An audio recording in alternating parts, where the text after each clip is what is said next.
Good morning. Good Good morning. morning. Good morning, Irina Slav and Dave Blackman. Good morning to everyone who follows us live now today on Monday. Energy Transition episode 24. Our topic for today is evolution or involution. In Europe, administrators asked to cut natural gas by 15% usage. Considering the more than 100 million cubic meters per day of Nord Stream 1 that may be not confirmed, 15% would be not enough. Is it time in Europe to buy standby diesel generators for homes? Irina's love.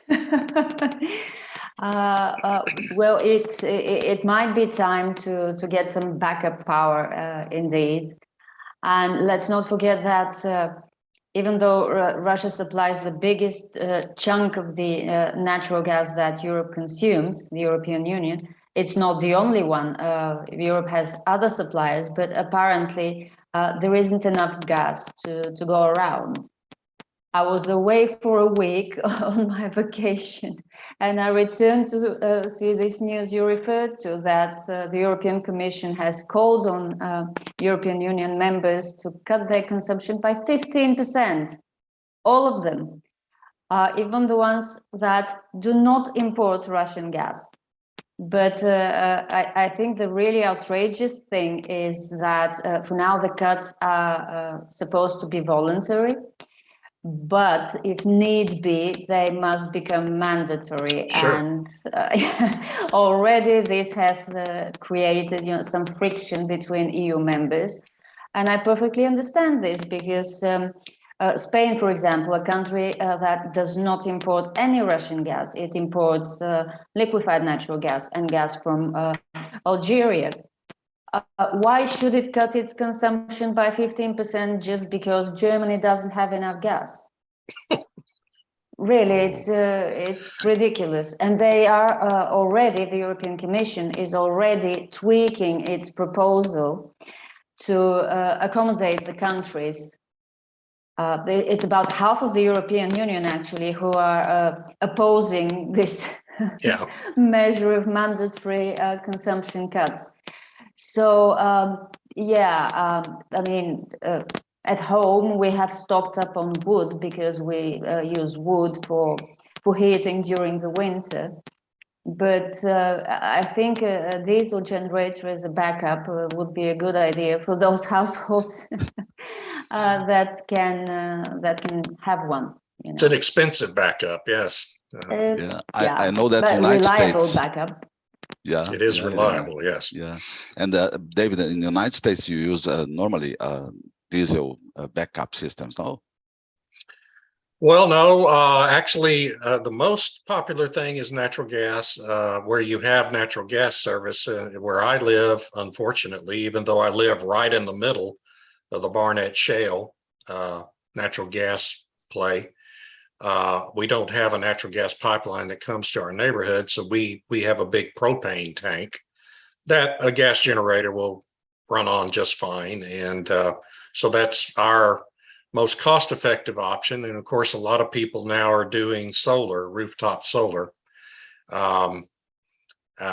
which, the rooftop solar companies tell you you're going to make it all back by reducing your electricity bills, but the math never really quite works out for us. So, but yeah, some people have diesel and some people have gasoline as well. So it's a very challenging situation. So as Irina said, some countries in Europe can do this reduction of energy, I guess, but some others no. So Irina, right? Well, you can't really do this. They're talking the big talk. Let's cut consumption by 15%. 15% is quite a deep cut. Even 5%, I think, would be difficult, but 15%, it would be a challenge, because basically you're asking millions and millions of people to reduce their energy consumption. Yeah. not directly gas consumption, because right now people living in Germany tell me that this news reports from a couple of weeks ago that one utility was reducing gas supplies to no, it was actually a real estate company reducing gas supplies to the buildings it manages. And someone living in Germany told me that they are not exactly consuming gas for heating right now because it's summer. Yeah, so that was an empty gesture, but it was a warning of what's to come when heating season starts. Again, there's talk about raising the temperature on your air conditioner or something. The idea, obviously, the basic idea is to reduce electricity consumption. And because a lot of electricity is produced using natural gas, this is the ultimate goal. But you can't just get so many people to act together, even though their higher bills will discourage normal consumption. People will be saving. Anyone would try to consume less when their electricity bill is going through the roof. But to make such a concerted effort to make the whole European Union consume less, when there's so many industry that essentially depend on natural gas, either as a feedstock or as a power source, is, I don't know, difficult, to put it mildly. And I think they are actually preparing us for the coming heating season. Yeah, the electricity bills are higher than compared to 1 year before. In those countries that heavily depend on imported gas, yes, they're very, very high. I think some in Germany were 100% high, or going to be 100% higher than they were last year come heating season. So it's really no laughing matter, but I think the European Commission is kind of, bitten a bigger bite than it could chew. Yeah.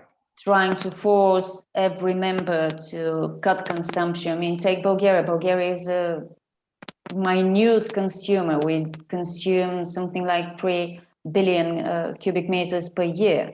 And a third of this goes into heating Sofia, not the whole of Sofia at that. I mean, you can't cut this. You can't cut people's heating because people will take to the streets. And we're a small consumer, I repeat. Think about the bigger consumers of natural gas, and think about those that again take their gas from other sources than Russia. Why should they share?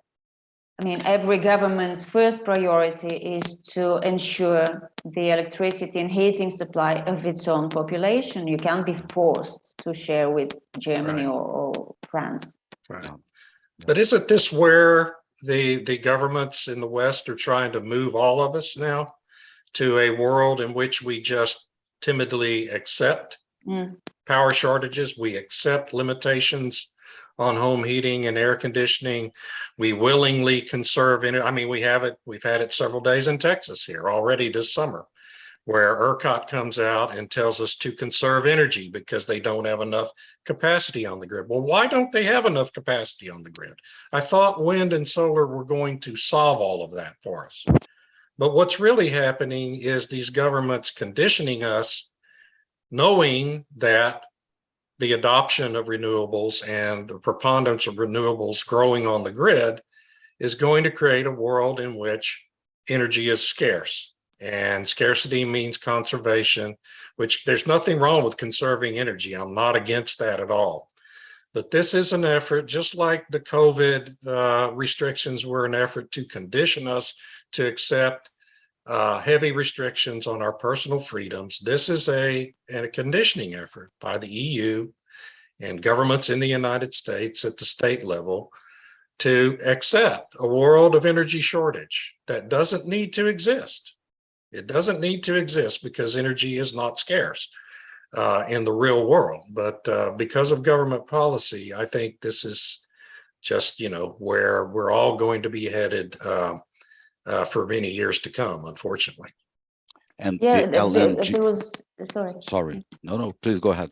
I was going to say that there's been news coming from Texas that first there was a wind drought.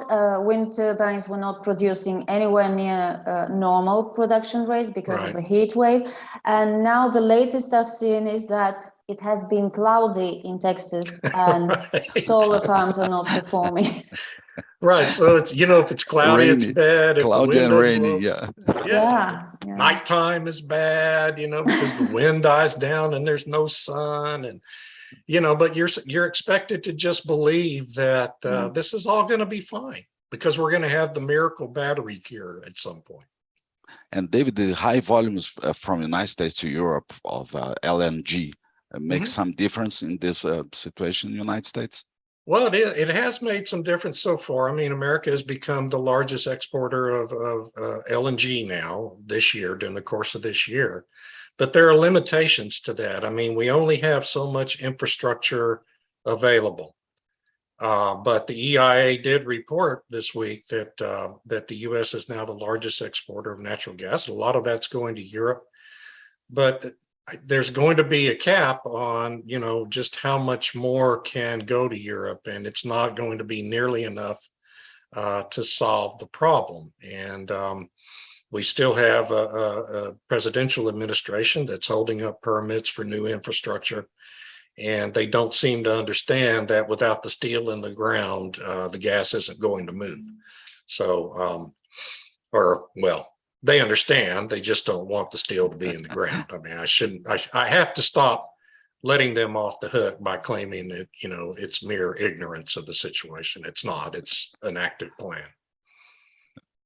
Good. David, another point that's very curious, quote, phrase from the US administrators.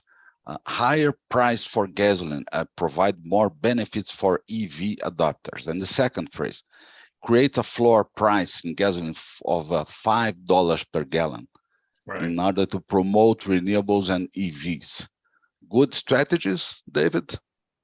Well, I mean, yeah. And of course, that first one came from Pete Buttigieg, our Secretary of Transportation, whose qualifications for the job seemed to be that he knew how to ride a bicycle and had once ridden a bus to work. And then the second one came from a writer at Bloomberg last week. Actually, Bloomberg published an editorial by a fellow named Eduardo Gordon, I believe is his last name, that the Washington Post also published. Saying that, hey, we don't need to have a price cap on gasoline prices like the Biden administration has been kind of talking about. We need a price floor of $5 a gallon because that will help to promote renewables, which is always been the plan for the climate change activists. I mean, that's where they want to go. And so I read that editorial and thought, well, this he's just saying the quiet part out loud here. And that's what they've always wanted to do. And if the Biden administration, I mean, you have to say that if these Biden officials are really serious and really truly believe what they say about climate change and what they say about the need for more renewables, then the first thing they would have done would have been to implement a price floor on gasoline prices at a very high level, whether that's $5 or $8 or whatever, to make these renewables and electric vehicles more competitive in the marketplace. And the big problem that the EV industry has right now is that the average price for an EV in the United States is $65,000, where the average price of an internal combustion engine car is somewhere in the mid 40s.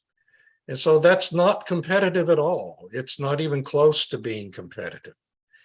And, until that evens up somehow, I mean, yes, we got companies like Ford and GM that are investing billions of dollars in trying to produce more electric vehicles. But in the first half of 2022, Ford has sold 22,000 electric cars. Well, their goal is 600,000 by the end of next year. Think of that. You're talking about a 2,000% increase in sales a year and a half. That's not going to happen to meet that goal. And so, we're going to run in at some point because the government didn't pass. Biden's Build Back Better bill had a $12,500 per unit subsidy for electric vehicles in it. Joe Manchin killed that bill. The president has no power to implement that subsidy with an executive order. And so without that subsidy, you have this huge gap. And so, the writer was saying, well, to close that gap, we need to have a floor price on gasoline. I think it's absurd. I think, most readers thought it was absurd. But when you look at it from the standpoint of the climate alarmists and these rent-seeking industries that, the EV industry and wind and solar have become, it makes perfect sense. So, it's just, it all depends on your perspective. And that, again, that's always been the plan for the environmentalists here in the United States and in Europe, I believe. But actually acting on that plan means you lose the next election. And that becomes very difficult, for politicians to act on. Especially since this will only work until electricity is cheaper than petrol. Right. Because, Exactly. And you have to Because double you the have size of your power grid to accommodate all the recharging. Oh, and that will definitely make electricity cheaper. Right. Yeah. It'll be a lot cheaper then. Won't it? Yeah. The energy transition we are living seems like a moving to a new house without having a new house. Yeah, it's like having a bunch of stuff, but you have nowhere to move it into, because those making the plans for the move have not taken the time to plan, where you would put your stuff and whether you would have enough space to put your stuff. Really, there has not been advanced planning at all. I'm now sure about that. I have no other explanation besides lack of forward thinking, but in a very specific way. I mean, it's easy to talk about cutting emissions, about going 100% renewable or whatever, or banning fossil fuel car sales by whatever date.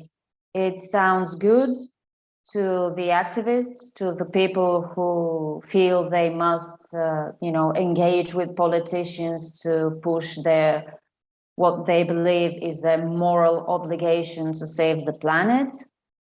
But, talking is easy, acting is a lot more difficult. And this is what we're seeing. We're seeing the consequences of politicians and other decision makers, forgetting about the part about planning and acting. Yeah. There's a great analogy here, or a tragic analogy, when you think of it. This is just like when the United States invaded Iraq 20 years ago, 20 years ago or 19 years ago. We had a great plan for an invasion, right? Went in there and, did the whole deal, got it done in a few days, but there was no plan for the aftermath. Dick Cheney and George Bush planned for the war. They just didn't plan for what would happen after the war and the blowback that was going to come. And that's what this energy transition is. They just bull forward with all these subsidies and build out all this wind and solar and think that's going to make everything perfect. But there's no plan for all the social unrest the high bills are going to create, and no plan for, well, how do you actually keep the lights on in homes and air conditioners and heaters going when the wind stops blowing or the sun isn't shining? It's cloudy in West Texas, things like that. There's just been no planning, no thought, no real comprehensive plan for all of this. And it's really tragic, and it's going to have horrible consequences in Europe and in developing countries all over the world, because another consequence of this lack of planning is the impact it's having on agriculture around the world and food exports And it's already beginning to become evident in some developing nations that food supplies have been disrupted and from various countries, and we're going to have a real human tragedy on our hands over the coming winter. And none of this had to happen. It's all a result of terrible government policy and planning. Yeah.